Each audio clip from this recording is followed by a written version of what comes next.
Before I get into the crux of this video, I do want to note that I'm aware that no matter what I say, there are people that will not like Nintendo Switch. There are Nintendo fans who don't like Nintendo Switch because they prefer other platforms or prior games on other platforms. And there's obviously people who prefer PlayStation, Xbox, PC, even mobile phones over gaming on Switch. Maybe you're even looking forward to Google Stadia. So yes, this will not speak to everyone, but I do think that this piece is going to speak to a lot of Nintendo Switch owners, especially those who watch my channel. I think we have reached a point in Nintendo Switch's life where we can start to get a pretty good idea of what exactly the Switch's platform, reputation, and long-term goals are. We are in the midst of its third year on the market, and there are 2 revisions releasing this year, with one seemingly being targeted as a direct 3DS replacement, and more exclusive games continue to flood store shelves. We have a pretty decent idea of what Nintendo thinks a good online service looks like. Well, it's very clear at this juncture about the library of the platform. From indies and first and second party games to major AAA third party titles, it's crystal clear what the Switch is. Simply put, it's Nintendo's best home console platform since the Super Nintendo. While arguably being their best platform ever, if you look at it as strictly a handheld. But why is that? How can such a bold statement be said? Let's break that down. First up is the hardware itself. It's sleek, it's attractive, and it's an easy to understand design. Also, it has multiple ways of play that are easily understood.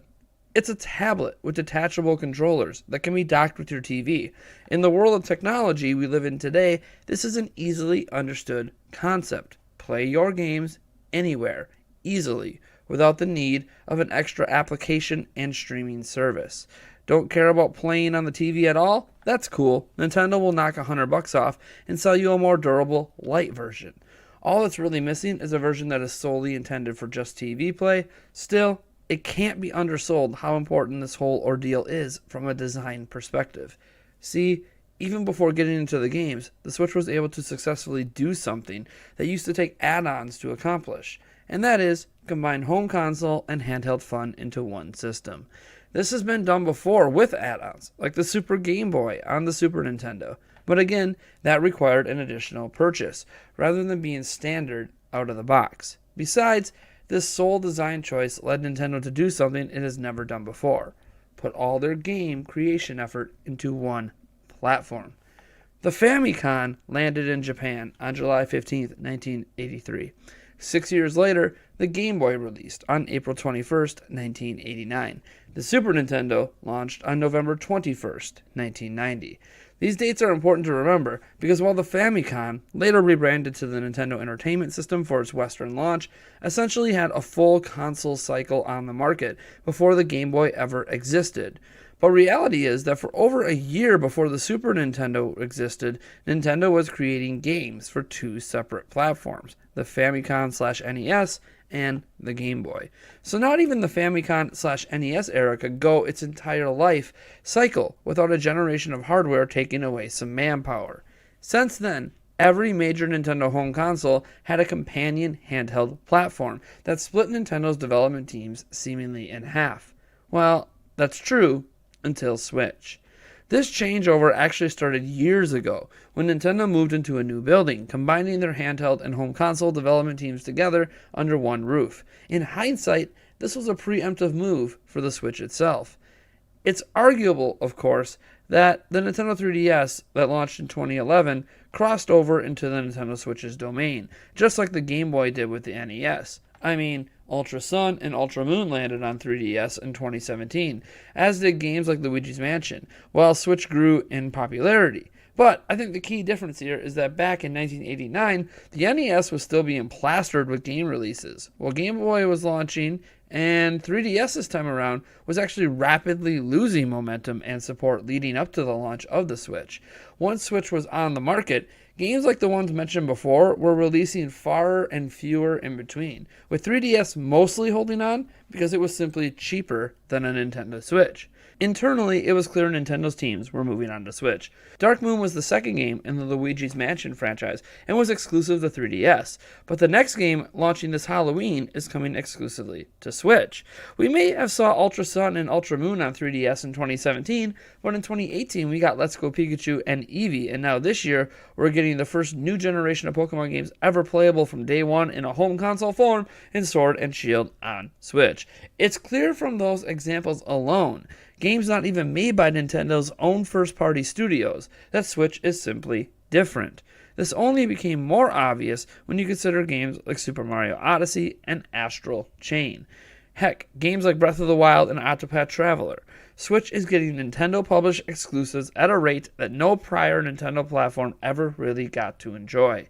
We may remember fondly all the amazing games Nintendo put out on their classic systems, but it was the third-party offerings that really helped make those systems shine.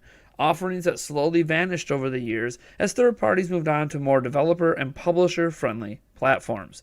Nintendo made it now so that they needed those games even less so to be successful by ensuring that they would be publishing more exclusive content than ever before on Nintendo Switch.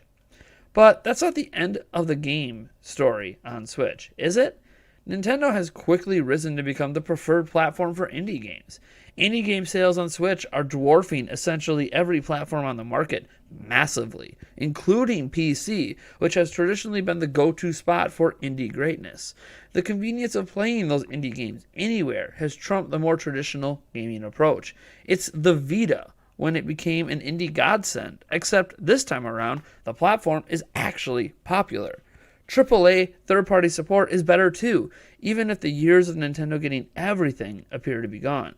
Some big games are giving Switch equal treatment as well, Mortal Kombat 11 and NBA 2K being a couple great examples. Even the latest Wolfenstein was day and date, but beyond that, Switch does get a lot of AAA third-party content from the current generation, even if many of the games come years later.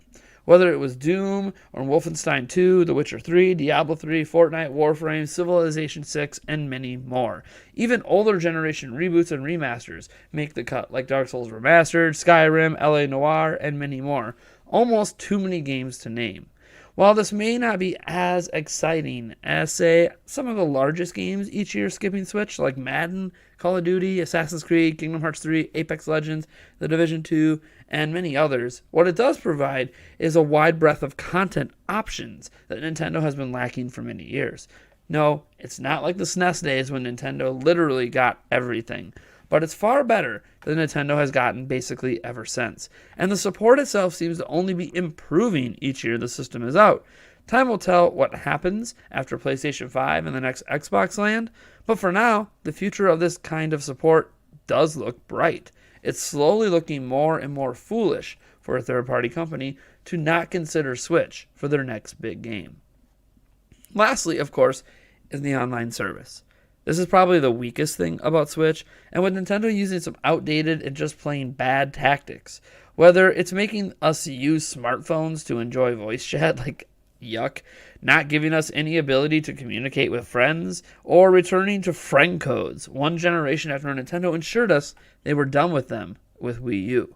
It's been a pretty rough go of it. This is before considering that for nearly 2 years we could play online for free, only to be strong-armed into spending $20 a year to keep playing games online like Splatoon and Smash.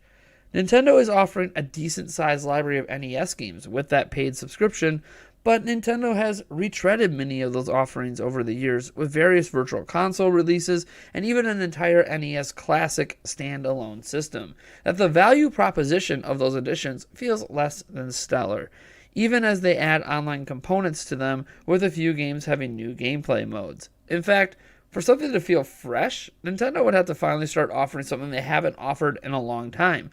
Like GameCube titles, since Nintendo hasn't revisited that library of games basically ever in their recent history. The online service indeed shows where Switch and Nintendo still have much learning to do.